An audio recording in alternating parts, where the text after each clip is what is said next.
Red టీవీలో మీ వ్యాపార ప్రకటనల కోసం ఈ నెంబర్ ని సంప్రదించండి 6281747728. Hi viewers, welcome to our channel. ప్రస్తుతం మనతో పాటు ప్రముఖ పొలిటికల్ అనలిస్ట్ అంకమరావు గారు ఉన్నారు. వారితో ఒకసారి మాట్లాడదాం. సార్ నమస్కారం. సార్ నమస్తే ఆదిత్య గారు. సార్, బీజేపీతో పొత్తుల నేపథ్యంలో చంద్రబాబు గారు అండ్ పవన్ కళ్యాణ్ గారు ఇద్దరు కూడా ఢిల్లీ వెళ్ళబోతున్నారు. అక్కడ బీజేపీ పెద్దలతో మీటింగ్ ఏర్పాటు చేసుకోబోతున్నారు వార్తలు రావడం చూసాం. మరి ఈ వార్తలు నిజం ఉందా? వెళ్తున్నారా ఢిల్లీకి? వెళుతున్నారనే భావించాలి. మరి వీళ్ళు మాట్లాడినప్పుడు కానీ వాళ్ళు మాట్లాడినప్పుడు కానీ వ్యతిరేక సంకేతాలు ఎక్కడా రాలేదు కదా, సానుకూల సంకేతాలే కనపడతా ఉన్నాయి. రాష్ట్ర పదాధికారులందరూ కూడా, భారతీయ జనతా పార్టీకి సంబంధించిన వాళ్ళందరూ కూడా 98% మంది తెలుగుదేశం పార్టీ పొత్తుతోటే ముందుకెళ్లాలని కోరుకుంటున్నారు. అలాగే కేంద్ర పెద్దలు కూడా 2 పర్యాయాలు చంద్రబాబు నాయుడు గారితో మాట్లాడటం కూడా, మాటామంతి జరపడం కూడా జరిగింది. ఇప్పుడు ఎన్నికలు సమీపిస్తున్న ఈ తరుణంలో రేపు 15వ తారీఖు తరువాత ఏ రోజైనా ఎన్నికల నోటిఫికేషన్ రావచ్చు అనేది అందరూ భావిస్తున్నటువంటి అంశం. కాబట్టి ఈలోపే ఒక పొత్తులో భాగంగా ఎవరికి ఏ స్థానాల నుంచి పోటీ చేయాలి, తెలుగుదేశం పార్టీకి జనసేనకి మధ్య ఒక అవగాహన వచ్చింది కాబట్టి మరి భారతీయ జనతా పార్టీ మనసులో భావం ఏంటో ఒకసారి కనుక్కోవాలని, అలాగే నిన్న చంద్రబాబు నాయుడు గారితో పవన్ కళ్యాణ్ జరిపిన మంతనాల సారాంశం కూడా పెద్దలకు చేరవేసి వాళ్ళు ఇన్ని స్థానాలు ఇవ్వాలని కోరుకుంటున్నారు, ఏ స్థానాల్లో పోటీ చేయాలని మీరు కోరుకుంటున్నారు అని చెప్పని అభిప్రాయం తెలుసుకొని దానికి అనుగుణంగానే పొత్తుల్లో భాగంగా ముందుకెళ్తారని అయితే నేను భావిస్తున్నాను. పొత్తు అనేది 99.9% కలిసిపోయారనే భావించాల్సి వస్తుంది. అంగీకారం కుదిరింది, అందులో ఎలాంటి సందేహం కూడా ఏం లేదు. ఇప్పుడున్న పరిస్థితులు చూసుకుంటా ఉంటే 2 పార్టీలు కూడా సానుకూలంగా ఉన్నాయి, 3వ పార్టీ కూడా సానుకూలంగా ఉందని మనం భావిస్తున్నాం. చివరి నిమిషంలో ఆ ఒక్క శాతం పరిస్థితి ఎలా ఉంటుంది అనేది ఇది విధంగా చెప్పలేం, కానీ పొత్తు అయితే అనివార్యం, కలిసి పోటీ చేస్తారని అయితే ముమ్మాటికి నమ్ముతున్నాం. మరి మొన్న కూడా ఒకటి న్యూస్ వచ్చింది సార్, అంటే పురంధరేశ్వర్ గారు చెప్పినట్టు, అంటే పొత్తుల విషయంలో కేంద్ర నాయకత్వం డిసిజన్ తీసుకుంటుంది, ఇక్కడ మాత్రం 170 స్థానాలకు మేము అభ్యర్థుల్ని కూడా ఖరారు చేసుకొని ఉంచామని చెప్పడం చూస్తున్నాం. మరి దీన్ని దృష్టిలో ఉంచుకుంటే 170 స్థానాలు అంటే మొత్తం వాళ్ళే పోటీ చేయొచ్చు కదా అని అంటున్నారు. ఇప్పుడు అక్కడే చెప్పింది కదా, ఆమె చెప్పింది కదా, మనం ఇంకా దాని గురించి ప్రశ్నించేది ఏముంటుంది చెప్పండి. ఆమె అంది కదా, కేంద్రం నిర్ణయం తీసుకుంటుంది, కేంద్రం ఏ నిర్ణయం తీసుకుంటే దానికి మేమని చెప్పని. అభిప్రాయాలు వేరుగా ఉంటాయి, వ్యక్తిగత అభిప్రాయాలు ఒక రకంగా ఉంటాయి, రాష్ట్ర నాయకత్వం అభిప్రాయాలు ఒక రకంగా ఉంటాయి. అంతిమంగా కూడా వీళ్ళ అభిప్రాయాలు అనేవి పరిగణలో తీసుకుంటారు, వాళ్ళకు అనుగుణంగానే ముందుకెళ్తారు. వాళ్ళు దేశ ప్రయోజనాలను ఆశించి వాళ్ళు ఆలోచిస్తారు. వీళ్ళు ఏంటంటే వీళ్ళ ప్రయోజనాల గురించి ఆలోచించుకొని వీళ్ళు మాట్లాడుకుంటూ ఉంటారు. కాబట్టి అంతిమంగా ఎన్నికల సమయంలో పొత్తుల్లో భాగంగా ఏదన్నా నిర్ణయాలు ఉన్నాయి అంటే అంతిమంగా వాళ్ళదే తుది నిర్ణయం. సహజంగా ఎలా ఉంటుందంటే వీళ్ళ మీద భారం ఎప్పుడు మోపుతారంటే రాష్ట్రానికి సంబంధించి పొత్తుల్లో భాగంగా మీరే చూసుకోండి, మాకు ఎలాంటి సంబంధం లేదు అని అన్నప్పుడు అప్పుడు రాష్ట్ర పార్టీ యొక్క అభిప్రాయాన్ని పరిగణలో తీసుకుంటారు, వాళ్ళ అభిమతాన్ని గౌరవిస్తారు.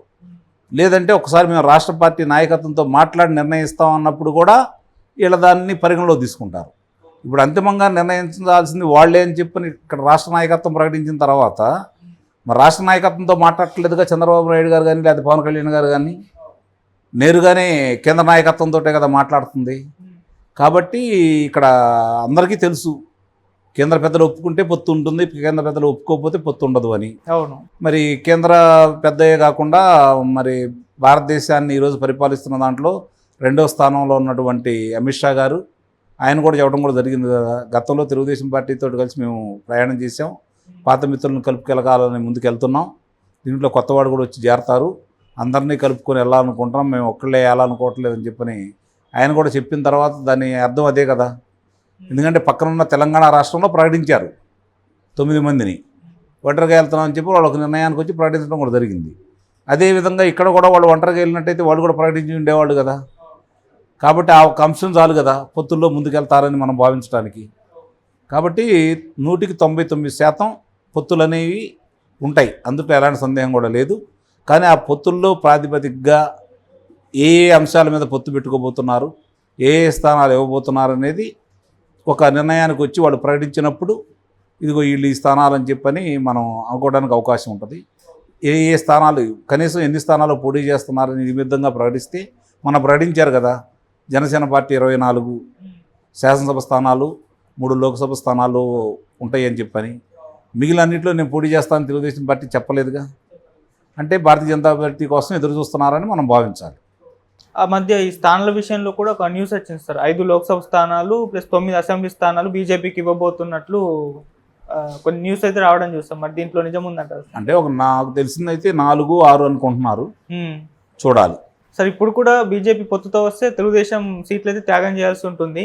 మరి మళ్ళీ కొంతమంది రెబల్స్ ఏర్పాటు అయ్యే అవకాశం ఉంది. వాళ్ళని ఎలా హ్యాండిల్ చేస్తారు? తప్పదు కదా.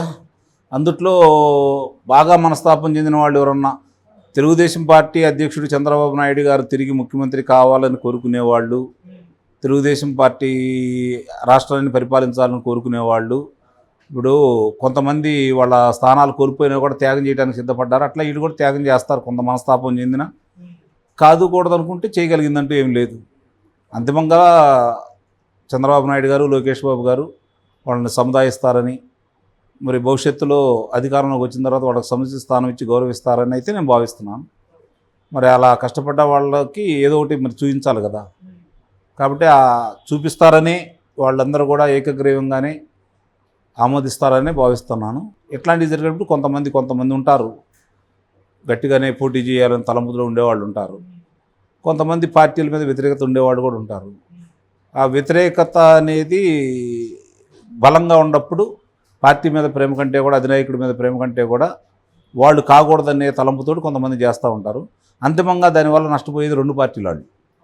ఇప్పుడు ఆ పార్టీయో ఈ పార్టీయో శాసనసభ్యుడైతే సంతోషపడాలి, కానీ వేరే పార్టీ ఇద్దరు కొట్లాడుకొని వేరే వాళ్ళకి అవకాశం కలిగిన తర్వాత వీళ్ళిద్దరికి రానట్టే కదా. ఇప్పుడు పొత్తుల్లో భాగంగా ఎలా ఉండాలంటే, ఈరోజు మీకు అవకాశం ఇస్తున్నాం, నెక్స్ట్ మాకు అవకాశం ఇవ్వండి మాట్లాడుకొని ముందుకెళ్ళటం అనేది వేరు. అలా కాకుండా మనస్తాపంతో మళ్ళీ పోటీ చేసి బలమైన నాయకుడికే కొన్ని కోల్పోవాల్సి వస్తుంది. మరి అలాంటి స్థానాలు మొన్న కనపడ్డాయి కూడా. మరి ఇవన్నీ చూసుకుంటామంటే మరి మాజీ మంత్రులు కూడా వచ్చేసి మాకు ఎలాంటి అభ్యంతరం లేదు, చంద్రబాబు నాయుడు గారి తుది నిర్ణయం మేము కుటుంబ సభ్యులను చెబుతున్నారు కాబట్టి వాళ్ళ స్థానాలు త్యాగం చేసిన స్థానాలు కూడా ఉన్నాయి కాబట్టి మిగిలిన వాళ్ళు కూడా అలానే అదే పందాల్లో ఉంటారని అయితే నేను భావిస్తున్నాను. సార్ బీజేపీతో పొత్తు వెళ్తే ఎలా ఉంటుంది, వెళ్ళకపోతే ఎలా ఉంటుంది సార్ టీడీపీ జనసేన పరిస్థితి? టీడీపీ జనసేన కలిసి ఎన్నికల్లో కనుక వెళ్తే నా అంచనా ప్రకారం 161 స్థానాల దాకా కైవసం చేసుకుంటాయి. అందుట్లో ఎలాంటి సందేహం కూడా లేదు.